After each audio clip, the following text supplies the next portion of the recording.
Alright, so this is an early build of my game, Alchemy Wars. As you can see, we have a bunch of modes here. We're just going to go to quick fight, real quick. Just jump into a fight. We have multiple classes. We'll just pick Power Panzer for now. Classes pretty much determine what spells you start with. So what does that mean? You'll see in a bit. As you can see here, you have this giant battlefield, this grid, 6x5 grid. You have a storage area on the bottom, and you have this circular area with a bunch of slots in it. Your health is down here, your enemy's health is up here, and the point of the game is to click this channel button, and spells will come down.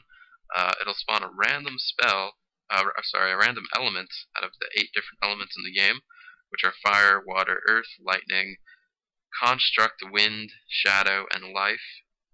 So those are the elements, and the point of the game is to drag these elements into the oculus, which is this circular piece on the left here, and to create spells. I can drag this fire element in here. Of course, one fire doesn't create anything, but we have 2 fire here creates ignite, as you can see in the spell book.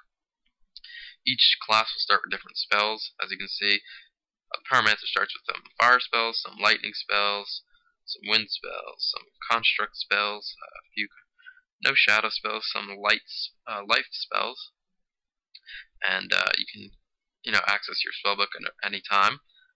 Of course, as you progress in the game, you'll learn new spells. So that was the ignite spell just being cast on a single tile, and of course there was nothing there to hurt, so it didn't do anything. But if we have 3 fire, we can cast fireball. Cast that. Ignore that red square. That's a bug I haven't fixed. So the fireball will slowly travel across the battlefield until it hits your enemy, thus doing 15 damage. And of course, there are spells. The whole point of the game is actually to combine different spells, and have them interact with each other on the battlefield. So I just cast a spell called Ashen Ground. What that does is it adds 4 damage to any projectile that passes over it. So you can kind of plan out. The game is going to take some strategy to kind of plan out what combinations you're going to cast and what combinations your enemy will cast. So we have some water spells.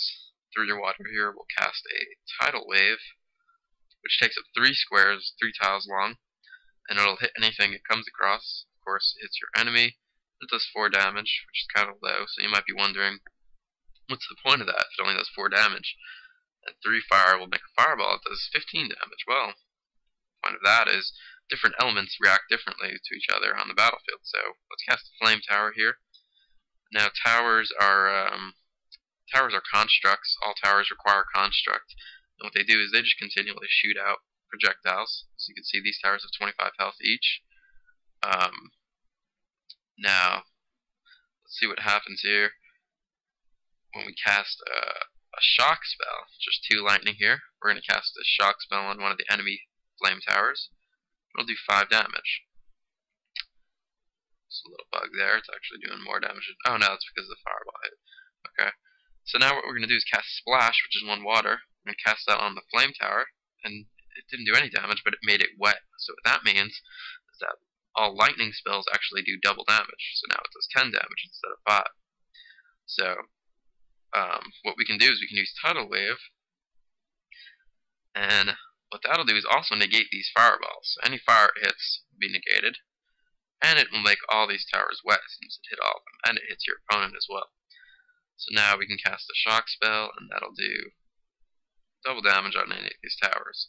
So yeah, the game is going to be largely